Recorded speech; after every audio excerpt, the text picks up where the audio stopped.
Matirapyahetuki.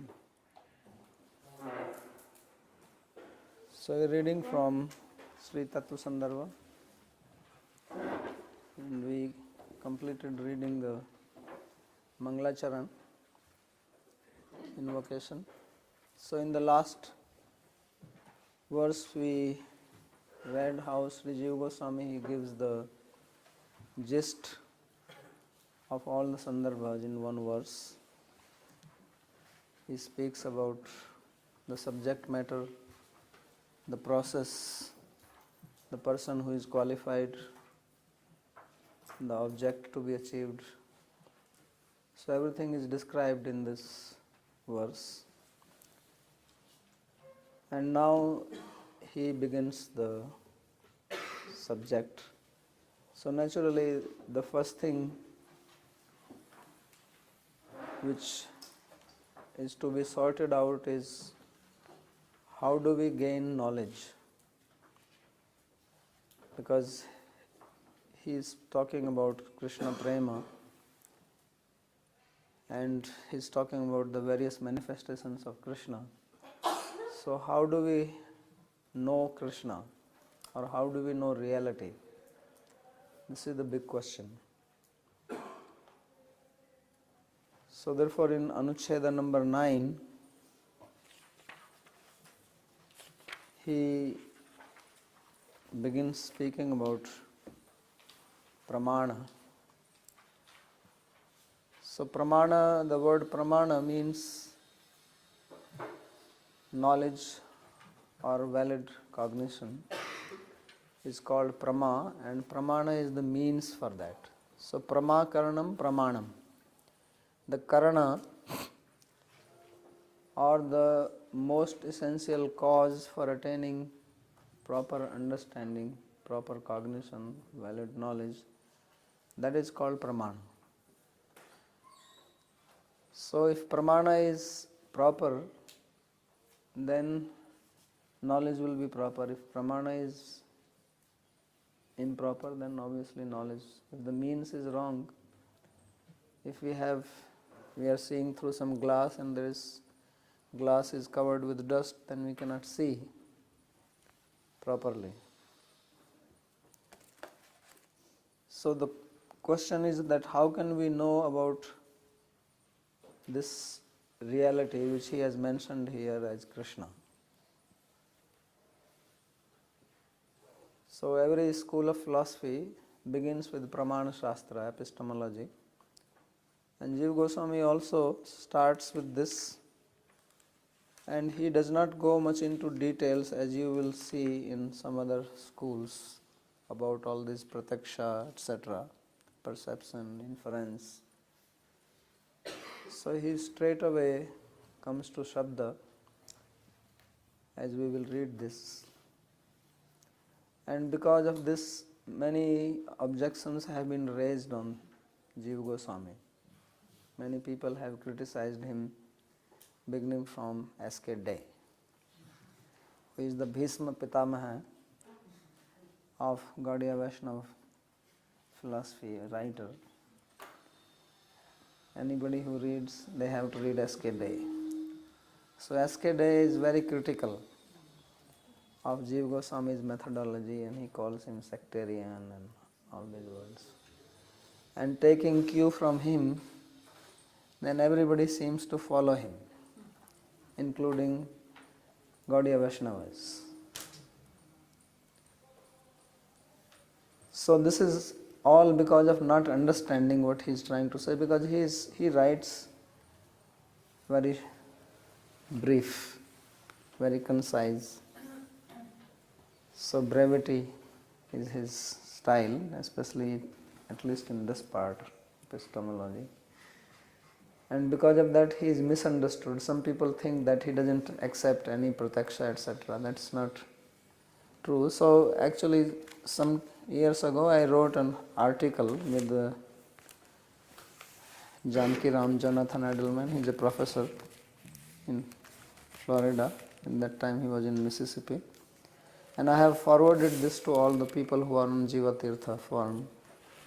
I also forwarded to you, Prabhuji, but your email bounced back, I don't know why. Didn't like.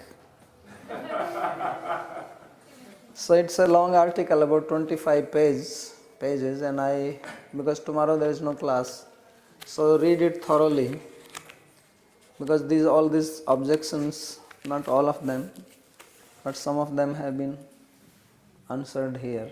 And what Jiva Goswami is trying to do, that has been discussed here, especially on the basis of Sarva Samvadani, because he elaborates on this more in Sarva Samvadani and not in Tattva Sandarbha.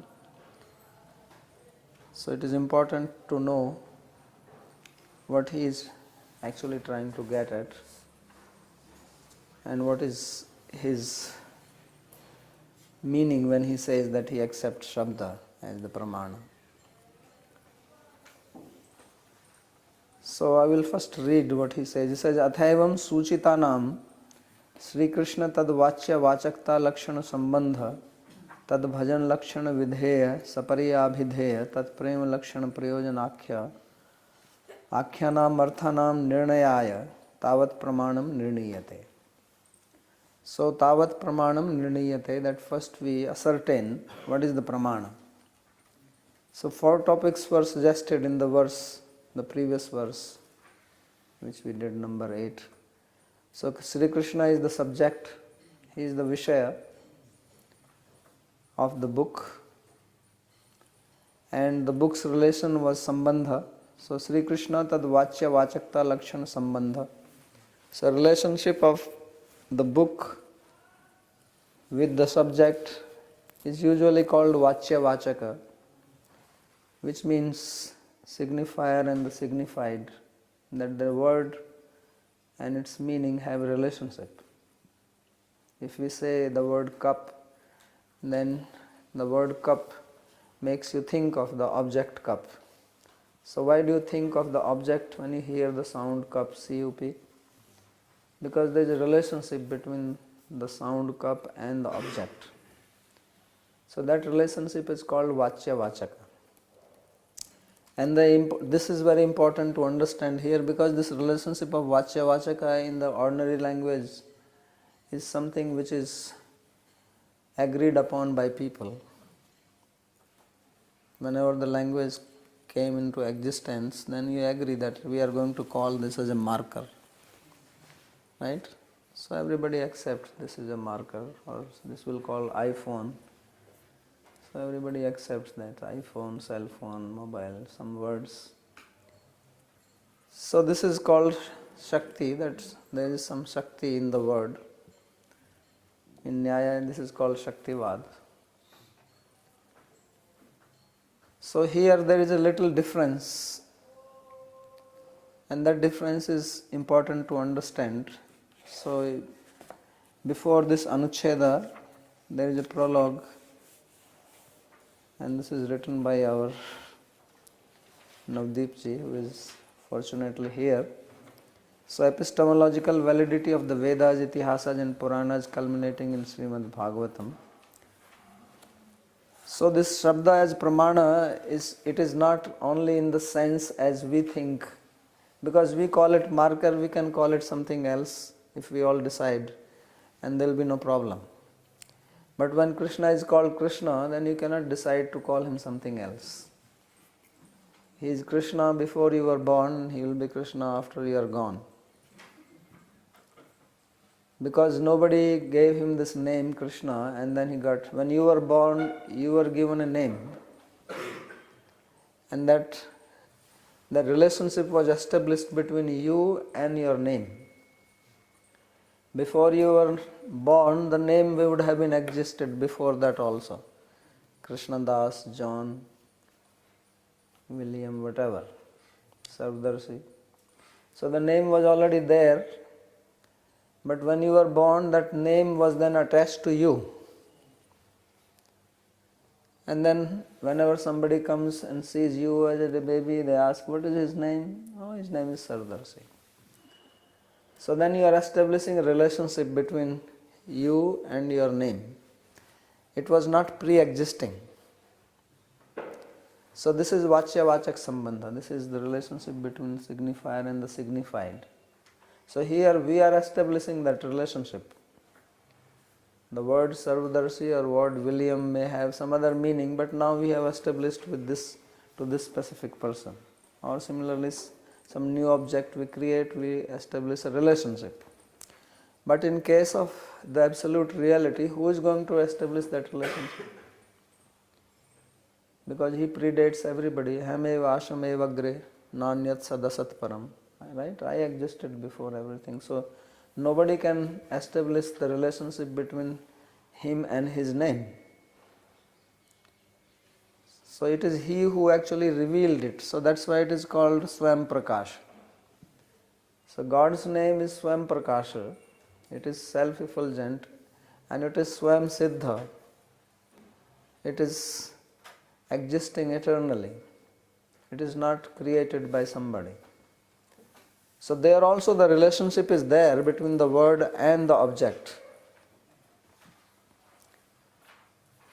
But it is not the way we know the relationship here in the material world. This is a big difference. And if we understand this difference, then we will understand what Jiva Goswami is doing, otherwise we will misunderstand him. So first he is informing us. He says, Athaivam suchitanam Sri Krishna tad vachya vachakta lakshana sambandha tad bhajan lakshana vidheya saparya abhidheya tad prem lakshana prayojana. So this prayojana, abhidheya and sambandha, these things were already mentioned in the verse number 8. But how do we understand these things? So he says that we have to find a pramana for that. So this pramana is what is called Shabda Pramana, because these things, as he says, that Tatra Purushasya Brahmadi Dosa Chatushtaya Dushtatvat Sutaram Alaukik Achintya Subhav Vastu Sparsh Ayogyatvacha Tat Pratakshadini Api Sadoshani. So he says that he is not talking about Prataksha, Anuman, etc. at all. He is not defining them here. He assumes that we already know what is Prataksha, what is Anumana, right? That's why it's important to study Nyaya. Because Nyaya is the Pramana Shastra. And in Nyaya there is deliberation on these things. So he expects us to know this. So he says that this Pramana, Anumana, Upamana, Shabda, etc. and then some others accept more Pramanas, Anupalabdhi, etc. So he says that they are Sadosha. Not, of course, he does not include the Shabda in it. He says these are defective or imperfect. With that you cannot attain alaukik achintya swabhav vastu, that object which is alaukika. Alaukika means that it is beyond the purview of our senses. So if something is beyond the purview of my senses, my regular senses, then I cannot know this by any of these pramanas. Because whether it is Anuman or Upaman or anything else, it all depends on Prataksha. Without Prataksha, nothing works. And if Prataksha cannot reach it, then I cannot know this. So how do I know? So he says that sparsha, vastu sparsha ayogyatvat, that this Prataksha, etc., they are not qualified, they are not capable of reaching. Because Prataksha means that your sense has to come in contact with the sense object. Aksha means sense and Prati means going to that. It has to touch that object. If you see something, then your eye and the light has to come in contact with that object and fall on your retina. Then you can know this. But if that object is untouchable, then how do I know this? So therefore he discredits them. And this is what sometimes people think that, oh, he is not accepting this, he is not. He is talking this only about the alaukik achintya swabhav vastu. It's not that he is not accepting pratyaksha or he is not accepting anumana. He accepts that. But in case of this reality which is trans-empirical, that reality cannot be approached by the normal pramanas. So therefore he says that in this regard, perception, inference and other such methods are deficient because human beings are prone to 4 defects. So this Brahm Pramad, Vipralipsa, Karna, Patava.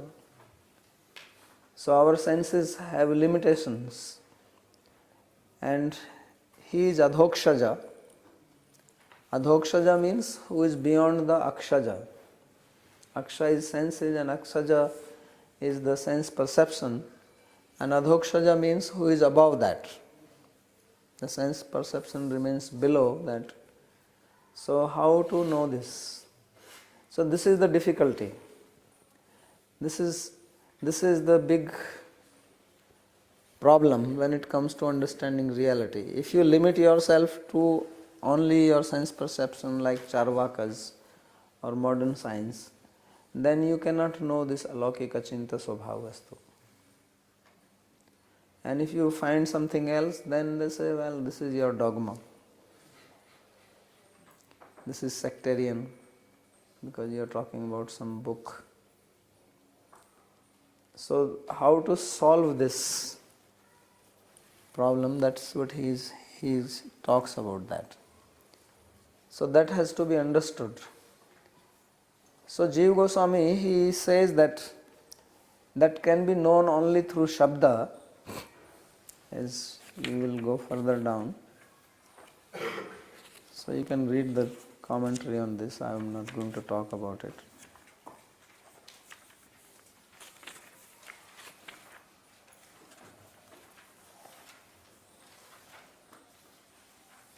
So in number 10 he says, Tatastani na pramanani iti anadi siddha sarva purush paramparasu sarva alaukika laukika jnana nidanatvad aprakrita vachan lakshano veda eva asmakam sarva atita sarva ashraya sarva chintya ascharya svabhav vastu vividasitam pramanam.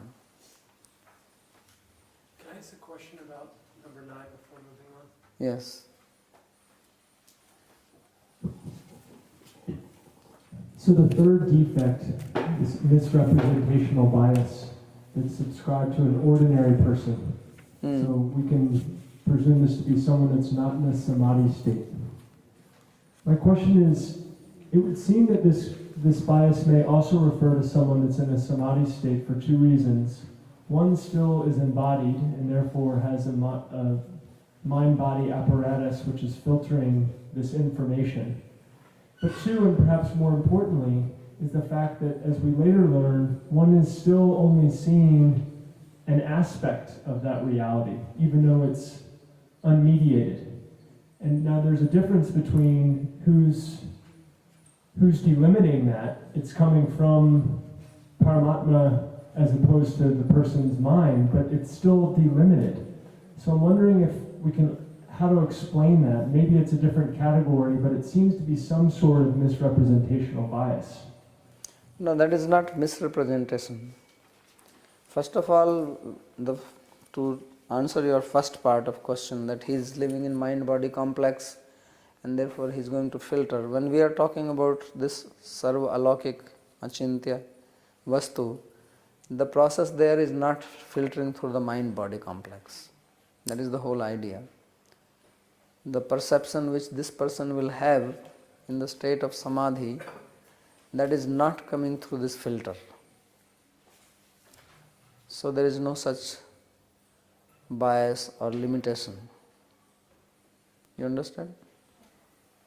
Yes. So in the Yoga Sutra also, therefore they say Tatra Ritambhra Pragya. So Ritambhra Pragya means the truth revealing awareness. So this is the whole difference between modern science or modern understanding of epistemology and the Vedic system, that they propose that although in our normal state of life we perceive things through our apparatus which is available to us, but this you can transcend that. And of course Yoga Sutra is speaking only about truth revealing pragya which you get by your own practice, but what Jiva Goswami is saying that beyond that there is something else which is not actually dependent on you at all. So that is the difference between that Ritambraha Pragya and Shabda Pramana which he is talking about. So this is, therefore he says this is self-revealing, Swayam Prakash. So that thing just manifests to you. It becomes available to you without being limited by any of your senses. So this makes sense. To sort of tighten up this question, even if that goes directly to the Atman, but in order to then process it, there's some cognizing that needs to occur. No, it actually does not go to Atman only, it comes through your mind only, but mind is given that ability that you can know. So your mind and your faculty of understanding, your intellect is given that ability to grasp it. So not only that it reveals itself, it also gives the ability to grasp it. Both happen simultaneously. So just like in the story of Dhruva Maharaj, he was meditating, and then finally Lord Vishnu appeared in front of him.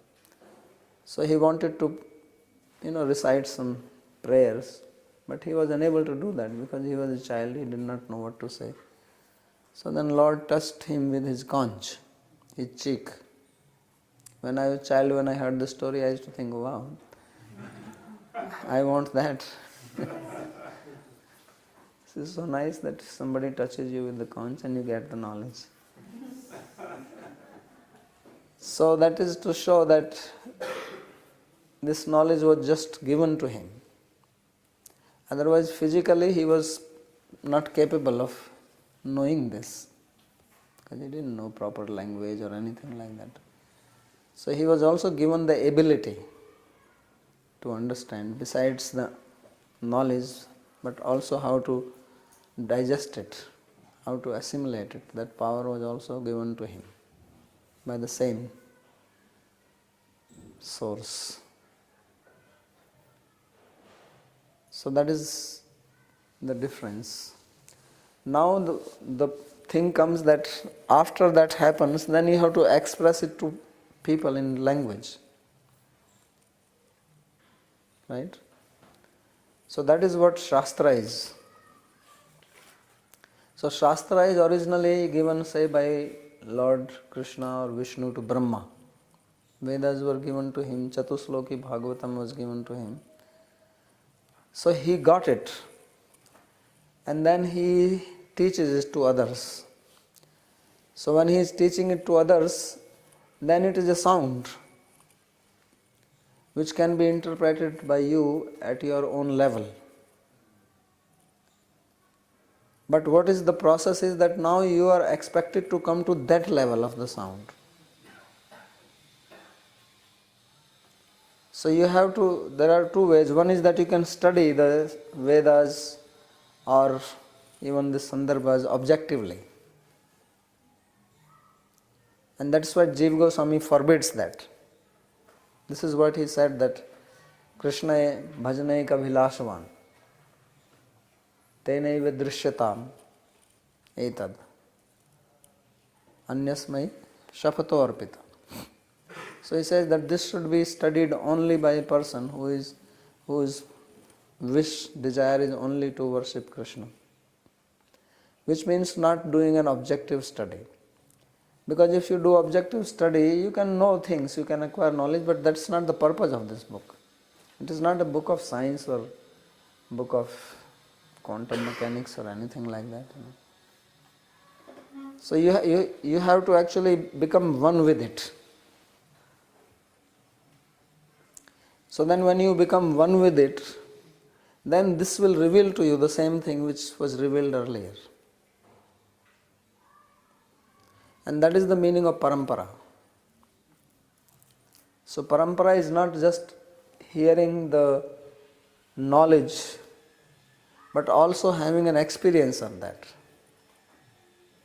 So that's why it is said that yasya deve parabhakti yatha deve tatha guru tasyete katita hi artha prakashante mahatmana. So this word prakasha, illumination, revelation, is important.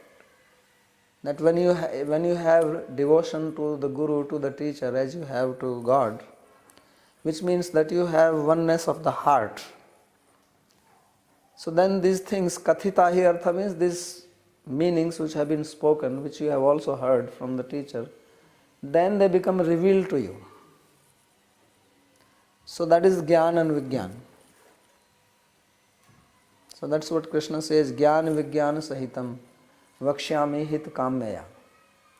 That I am going to speak to you Jnana and Vijnana. So how can he speak about Vijnana? Because Arjuna was Sakha, Bhakta. He was his devotee and friend. Means he was actually aligned with Krishna.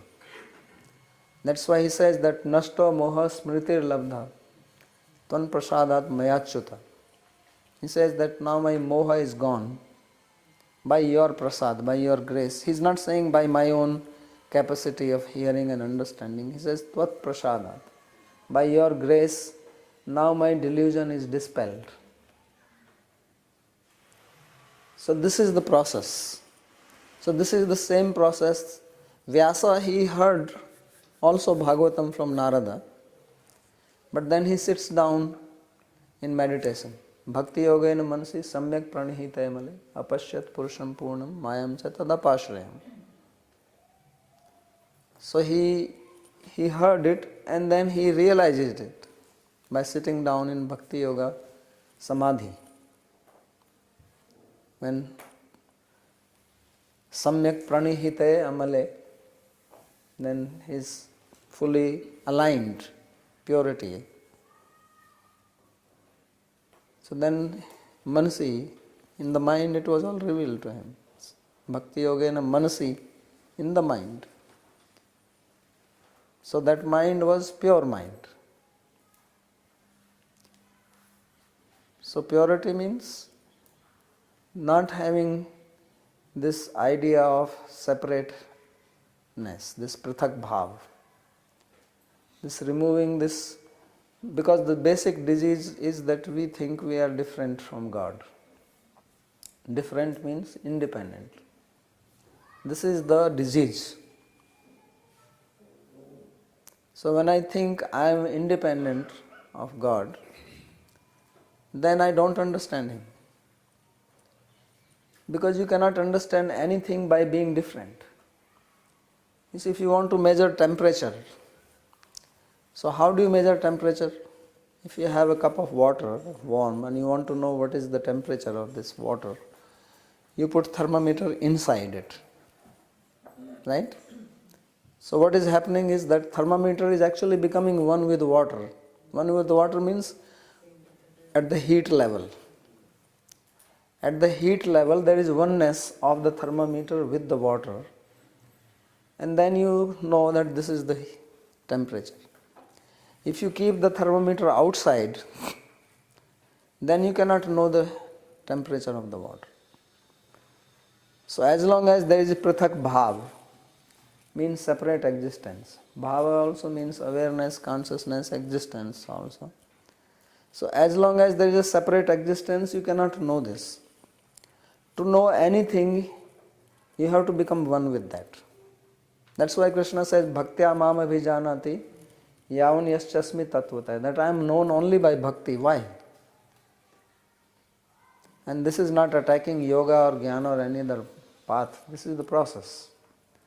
Because it is only bhakti that you have one heart. When you love somebody, then that person reveals everything to you. without any inhibition. If there is a true love, if there is an unconditional love between two people, then they don't hide anything. In fact, that is the pleasure. Then you want to reveal. You actually feel happy to reveal about, because everybody actually wants to reveal about themselves to somebody. Only thing is that you don't find the appropriate person for that. So then you find a Facebook friend. Otherwise, why so much Facebook friendship is going on? All the time take this selfie, then put here. You take this. Every 5 minutes people are putting something.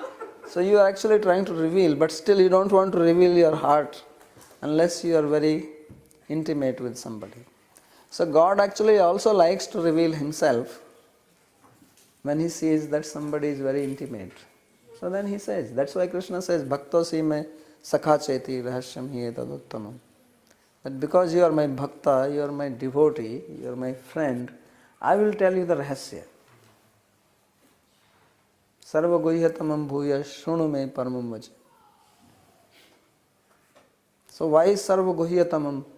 Most confidential thing He says I will tell. He is very eager to tell actually. It's like he cannot hold it. And someone else comes, he will probably not speak one word. So if you want to know something, you have to become one with that. If you want to taste something, why is that only tongue can taste and not the ear? Because taste is the quality of water and tongue is made from water element. Right?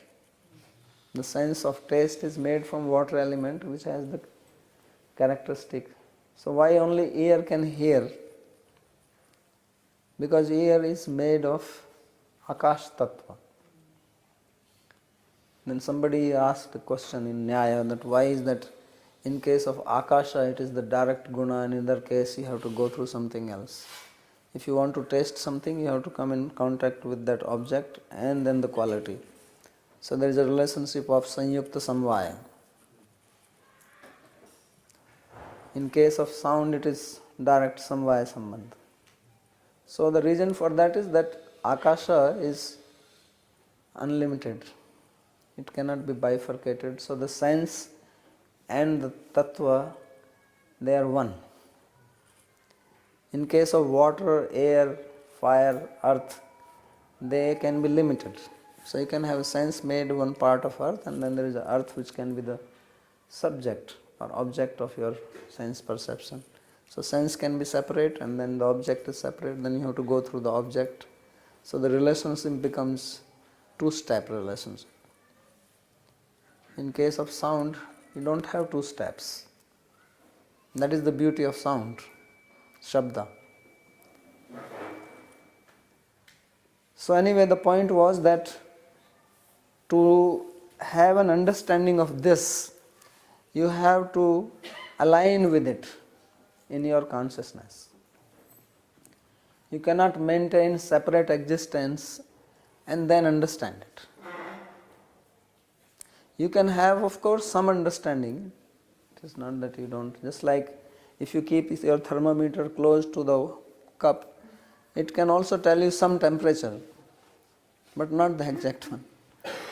Right? Some heat is also being emanated outside, so you will know something about it, but not exactly what is that. For that you have to go inside it. So people can also understand something about Shastra, something about Bhakti and all these things. But if you want to know the Rahasya, then you have to go down into it. That is the only way. And that is the price you have to pay, which people are not willing, because then we become scared. Oh my God. Why Krishna says Sarvadharman Parityajya Mamekam Sharanam Vraja, then you think this guy is fanatic. He's saying only my shelter. No, he is not fanatic. That's why in the beginning he says that Ishtosi me dridhamiti tato vakshami. That you are my Ishta. He says you are my dear. Ishta is usually used for Ishta Devata, worshipable. Krishna is calling Arjuna as Ishta. That you are my Ishta, therefore I am telling you this. Otherwise, he will not say like this. So he is saying that just surrender to me, because this is the process. If you are going to keep yourself away, distant, then you may come up to knowledge of Brahman. Because Advaitvadi, they don't want to do that.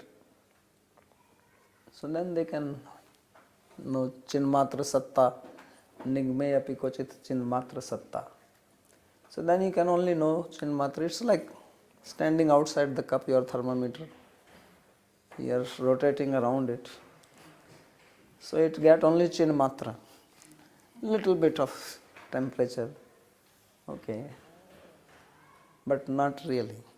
So similarly, if you want to taste something, you have to put it in the mouth. And it has to melt. Your tongue has to become one with it. Same with touch, you want to know, you have to smell. So bhakti, that's why bhakti is the religion of heart. Because it is not just some intellectual exercise. Then you stay away from bhakti.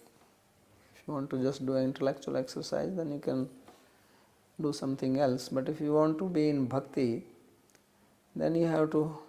So this is the merging. This is the meaning of Tattvamasi.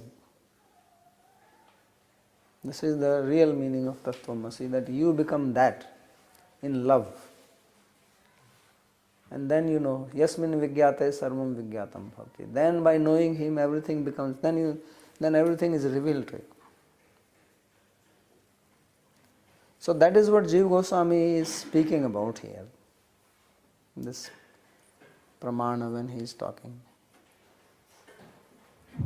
Final follow-up here. Is there a metaphysical component that those senses are spiritualized in order to be able to grasp, or is the willing enough? Okay. Yeah, there is a metaphysical component, and that is the Antaranga Shakti. That is the internal potency of Krishna himself. So he has three potencies, and one of them is called Samvit. So that Samvit potency has this function that it makes Krishna know things, because Krishna also has knowledge. So how does he know? He knows it through his Samvit potency.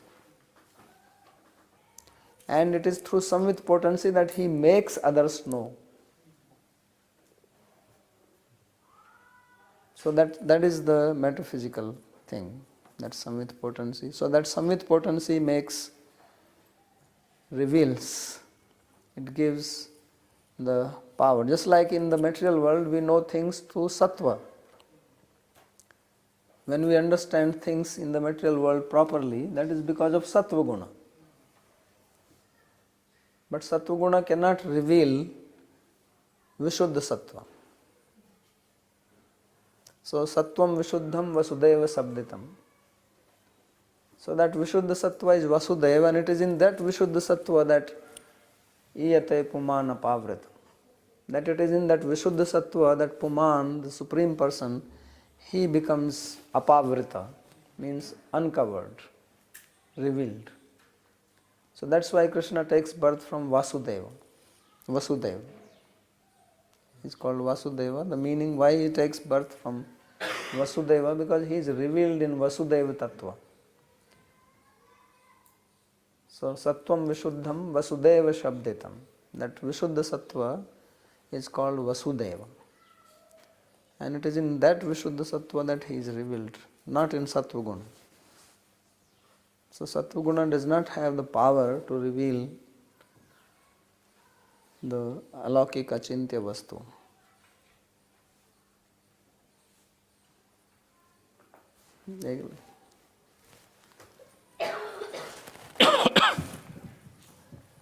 Three questions, Babaji, if I could. So you're mentioning that really beautifully that our root problem is that pratagabha, that difference. I was just thinking that it seems like as devotees we fight against, we fight against Advaitavad so much, but it seems like maybe also the almost equally big problem is the other side of the coin. Would that be true? That we also, even though we're fighting against Advaita, we also need to fight against our own sense of difference from Krishna. Is that? Yes. So that's why Jiva Goswami makes this philosophy as achintya bheda bhed. Now you understand? So this word is very important, this bheda and abheda. Because if it is only a bheda, there is a problem. And if it is bheda, there is a problem. And both are not possible, therefore achintya. He has thought a lot about this to bring this word achintya. It is not that he is just trying to do away with some problem and call it achintya. No, there is a meaning behind it. Achintya means that it can be known only through the Shastra. Achintya means that logic cannot stand it. Achintya means that which is known by anyatha upapatti, that there is no other way, and therefore you have to accept this only. That is what the word achintya means. Achintya is not just that inconceivable, but it has a meaning. So achintya also does not mean that it is incomprehensible. It does not mean that. Achintya means that this same thing which he says, that pratakshadini sadoshani, that these means which we know of, prataksha, etc., they are defective. That is the meaning of achintya, that by these processes you cannot know this. So what are you going to do? Either you say, okay, I am not interested in beyond that, and that is science. So you keep on struggling, but actually they are also having problem. Or you accept this, but then they say this is dogma. So that's why faith is needed. Otherwise you will just reject it because you think this guy is dogmatic.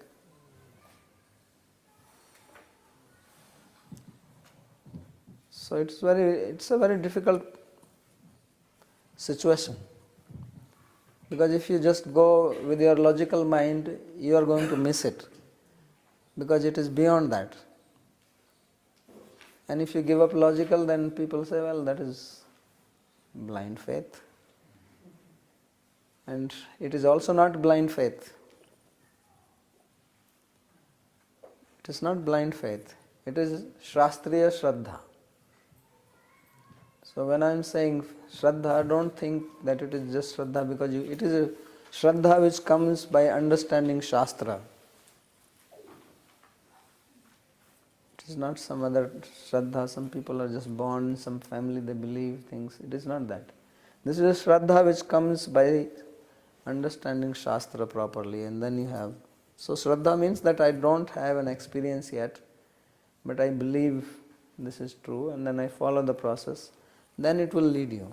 So Rupa Goswami, he has given such a nice, process, the path, which is of course coming from Bhagavatam, the very second chapter. So that is the beginning. So that is a very difficult thing. How many people can have this Shastriya Shraddha? And if you don't have Shastriya Shraddha, again same problem comes. It's like you want to go from here to, say, Delhi. You have to have a proper road. If you get on a road, even if it is the same road, but you are going in the opposite direction, and you are driving very fast, you are chanting 64 rounds, but actually you are going in the wrong direction. So that also happens. So that's why it is very important to have this clear understanding. Otherwise, with foggy understanding, you are in the fog and you don't know whether you are going towards Delhi or away from. And only when little bit fog is removed, then we realize I have reached Agra. And I said, wow, why Agra came on the way? I was supposed to go that side. So this is happening. Yes. Second question was about referring, you made a beautiful point about the Vachika and the Vacha, and how Krishna's name is not like a normal object. It's not different than... Means it has the inherent potency in it. Yeah. What I am saying is that when you say cup and the object cup, the sound cup does not have an inherent potency in it to lead you to that object. This is an imposed thing. This is a conventional, this is called conventional potency. But in case of Krishna, that potency is inherent in it. It is not placed by somebody, it is not by convention. So that's why anyone chants and then it has that effect, because the potency is there. So, and I think the point was made too that the Shastra and Bhagavatam is the same. Bhagavatam is same, Sandarbhas are also same. Okay. That's where my question is. Yes. Um, Why is it the same? Because people like Jiva Goswami, so he studies Bhagavatam. So studies Bhagavatam, it means one is he studies the book like we are studying, but then he actually gets it. As Vyasa got Bhagavatam, as Brahma himself got it, as Sukdev got it from Vyasa. So then he actually gets the revelation. So then that is the Shabda Pramana.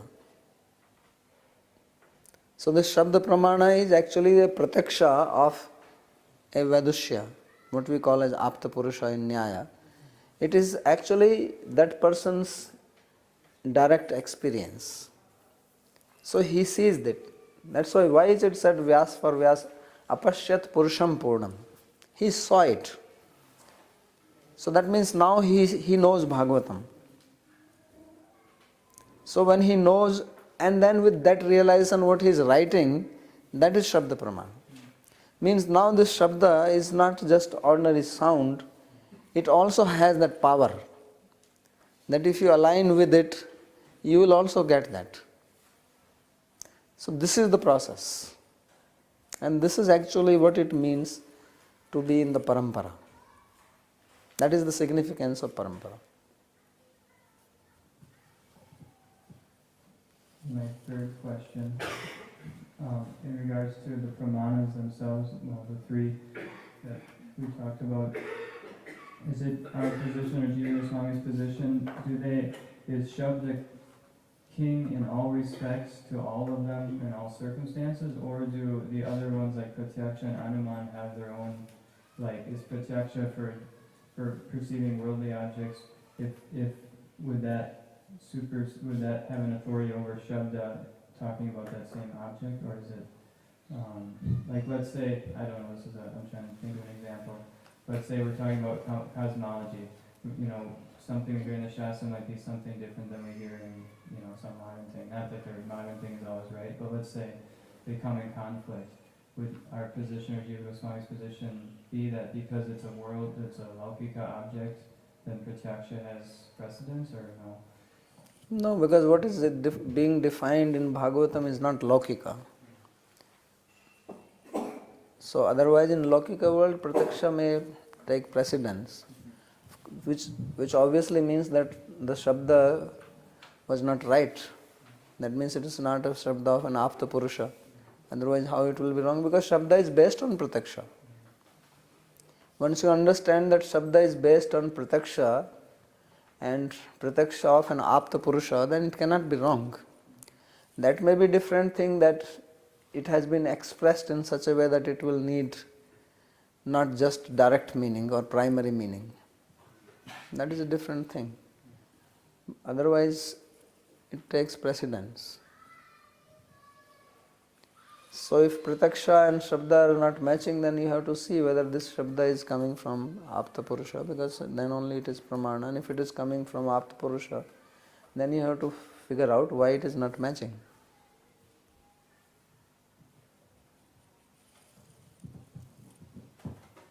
Yes. We were talking about this, I think, Tattva to be separate. So we were talking about this Tattva means to have a separate existence. So this separate existence is a condition, no? As a conditioned soul, I have this concept of being separate from the Lord. Now, the quality to get the requirement, the quality to get into contact with the Lord, also to study, you were saying that is to have had the desire to be a devotee of the Lord, Yeah, right? yeah. So then, in order to nullify this separate existence, this desire to become a devotee. Yeah, because if you want to become a desire, if you have desire to become devotee, obviously means you don't want to remain separate or independent. Exactly. So this is the requirement. Yeah, because anyabhilasita sunyam. If you have anyabhilasa, that means you are not desiring to be a devotee, you have some other thing. So then, this is an internal resolution. Yes, this is the beginning. So that's why Rupa Goswami says, Guru Padashraya Tasmat Krishna Dikshadi Shikshanam. So this is the meaning of Guru Padashraya. Tasmat Gurum Prapadyeta Jigyasa Shreyottam. This is what it means. Okay. You have some question?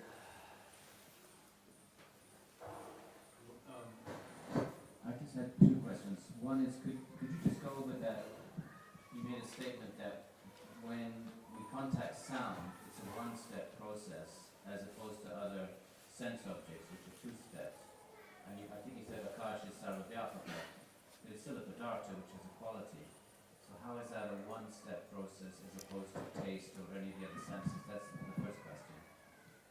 And the other question is the Gaudiya Siddhanta that our material senses become transformed? You know, Divya Didami Te Chakshush. They actually, in other words, something becomes what it isn't, matter becomes spirit? Or is the Siddhanta that, you know, the iron bar pervaded by fire, whether it remains property on some one level, but is pervaded by whatever, Hladini or Samvit or any of the Shaktis? What is the correct Siddhanta in the Gaudiya point of view? So just those two questions. Thank you. So the answer for the first is that in case of Shabda, Shabda is the guna of Akasha, right? So Shabda Gunakam Akasham, that is the very definition of Akasha. And the sense, which we call sense of hearing, is also Akasha. So since it is an Akasha, then guna is directly available to it. But that's the same with any sense. No, in other sense what happens that when you have your tongue and you have an object which has quality, so you are actually coming in direct contact with the object which has that quality. Suppose you eat chocolate. So you are not coming in contact with the sweetness or the taste of chocolate. You are coming in contact with chocolate. And chocolate is that which possesses the taste in it by samvaya sambandha. So with the ear is Akash and it's not coming in contact with Sarvavyapaka. Because it is same Akasha. That is the difference. So here because here the sense itself, sense and that object which you want to perceive, they are actually one thing only. Yeah. Here what I said earlier is that your tongue is made of, say, watery tattva, jal tattva, Yeah. and then the taste, It's also judgment. but it is separate. These are not just, It's a separate. because you can make this, you can divide that. Akasha cannot be divided. So that is the difference. As far as the other question, that is a very interesting question. So when you come to the real Gaudiya Siddhanta, then it is that they actually get transformed. And at little above level of Gaudiya Siddhanta, they become imbued with the energy. Above level. Means normal understanding. So in the beginning what happens that they become imbued with the potency. And then as you progress, they also get transformed.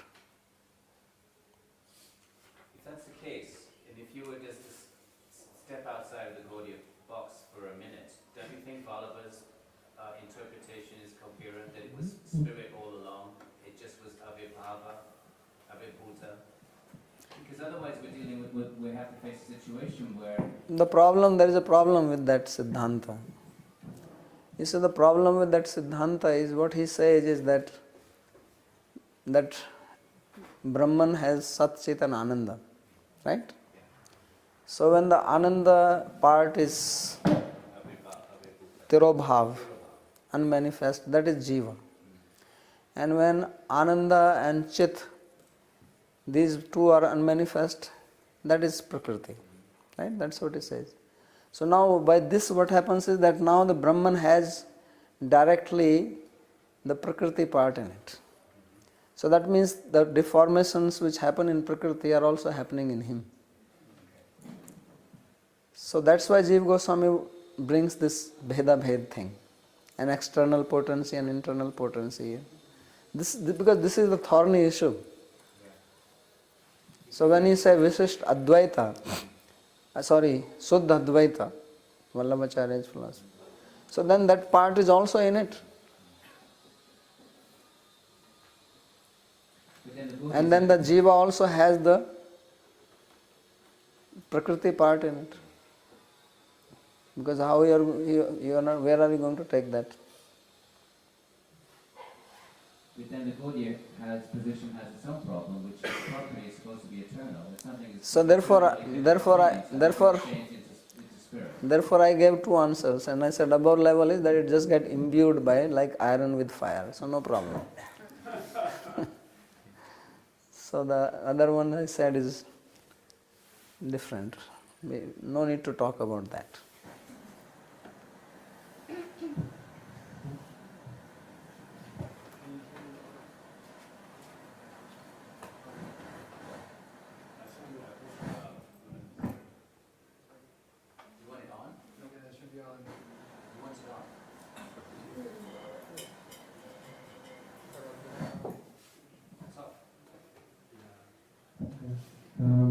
One thing you said that holy name is different from a cup because cup doesn't have an internal potency, it's just a convention. And on the other hand, that those who may count up to 64, they may reach Agra and not Delhi. But that's actually also the argument that I would hear from those multiple chant sadakas, that as the name is so powerful, then no matter where they are, they just do it and it's going to bring them because it's so potent. So what is the reconciliation? Yeah, because if you keep on going to Agra and keep on moving, earth is round, one day you'll also reach Delhi.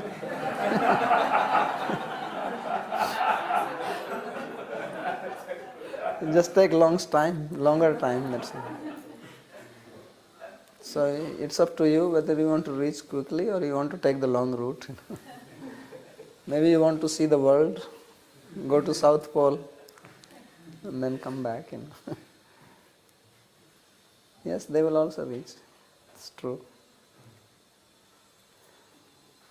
You can give mic to her. They're back.